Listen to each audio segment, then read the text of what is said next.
जोहार के जतो को तेहें मिटेन जोहार के जतो को तेहें मिटेन राकाब हिजुग कान ऑनरहेबु नाम कदिया और नुई हो आबो ट्राइबल लैंग्वेज पास्टा कन कनाय ट्राइबल कम्युनिटी पास्ट कन उन्हें जितुन दुई कना दिब्बा टोटो दिब्बा टोटो जो बन बाया नवा लैंग्वेज दो माने एंडेंजर्ड लैंग्वेज लेकाते नितो बन लई दाड़ेया और अभी कम हर नवा तको रड़ा लई गानोआ 1500-1600 हर नितो को रड़ा नवा पार्सिते दिब्बा प्रथमे तुम्हें जिज्ञेस करी तुम्हार बाड़ी कोथाय টোটোপাড়াতে আলিপুরদুয়ার জেলার টোটোপাড়াতে টোটোপাড়ায় আচ্ছা ওখানে বড় হয়েছে হ্যাঁ আর বর্তমানে কি করছো এখন আমি এখন কলেজে পড়ছি কলেজে কি নিয়ে এডুকেশন সাবজেক্ট নিয়ে এডুকেশন বিএড করছো হ্যাঁ আচ্ছা আর তোমার মাধ্যমিক পরীক্ষাটা কোন সালে পাস করেছো আমি 2018 সালে 2018 সালে আর স্কুলের নামটা বললে ভালো হয় মহাকালগড়ি মিশন গার্লস হাই স্কুল মিশনটা উল্লেখ না করলে হয় তো গার্লস হাই স্কুল আর তোমার মা বাবার পরিচয় আমার মা বাবার আমার বাবার নাম সরি আমার বাবার নাম অস্মি টোটো আমার মায়ের নাম চুনু টোটো তো তারা দুজনে কৃষিকাজের সাথে যুক্ত তারা কৃষিকাজ করেন তো কৃষিকাজ করে এইভাবে আমাদেরকে পড়াশোনা করাচ্ছেন এই যে এই আমাদের দার্জিলিং শহরে সাহিত্য একাডেমি দ্বারা আয়োজিত যে ওয়েস্টার্ন রিজিওনাল ইয়াং রাইটার্স মিটে তুমি আমন্ত্রিত পেয়েছো তোমার কেমন লাগছে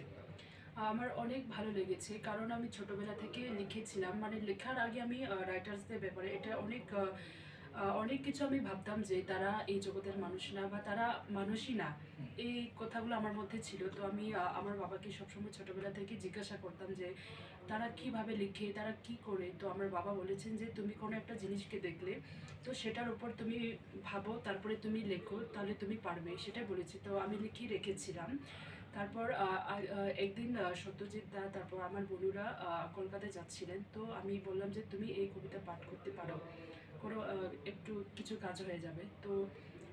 এইভাবে বনু করেছে তো দাদা দেখেছে তো দাদা দেখার পরে আমাকে সাহিত্য একাডেমিতে পাঠিয়েছে তো আমি নিজের মতো করে যা কিছু ছিল যা কিছু আমি লিখেছিলাম ওটা বলেছি তারপরে আবার আমার সিমলাতে যাওয়ার জন্য এসেছিল কিন্তু আমার পরীক্ষা থাকা বা ছিল বলে আমি যেতে পারিনি তো এখন আমি দার্জিলিংতে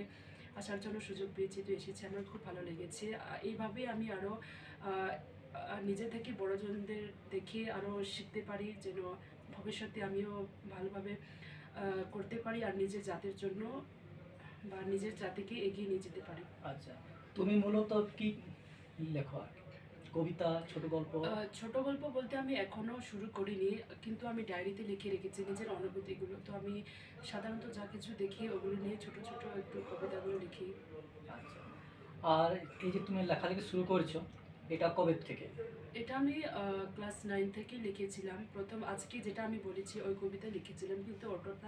অতটাই যে গভীরভাবে লেখা ছিল না তো আবার সংশোধন করে কালকে আমি লিখেছিলাম তো ওইভাবে আজকে বলেছি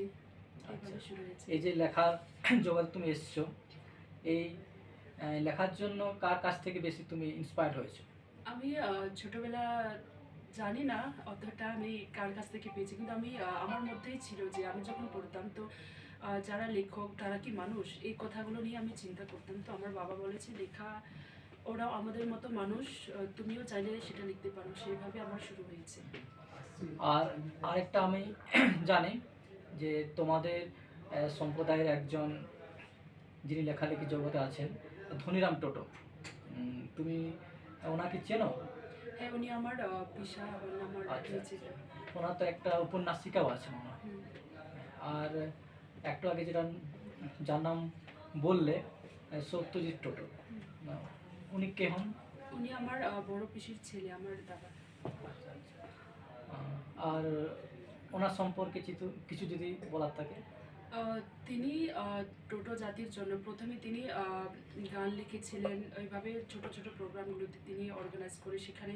রিপ্রেজেন্ট করতেন সেই গানগুলোকে তো এইভাবে তিনি লিখে শুরু করেছিলেন আস্তে আস্তে সেইভাবে অন্য বাইরেও সে প্রোগ্রাম করতে শুরু করেছিল এইভাবে সে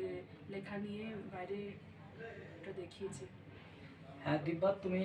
এগিয়ে যাও। এই লেখালেখির মাধ্যমে তুমি তোমাদের ভাষাকে, তোমাদের সাহিত্যকে, তোমাদের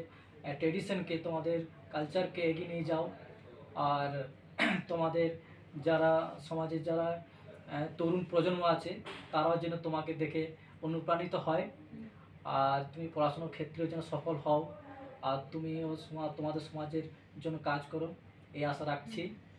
আর শুভেচ্ছা থাকছে, অবশ্যই লিখে যাও। অনেক ধন্যবাদ তোমার মূল্যবান আমাদেরকে সময় দেওয়ার জন্য। ঠিক আছে, ভালোবাসা রইলো।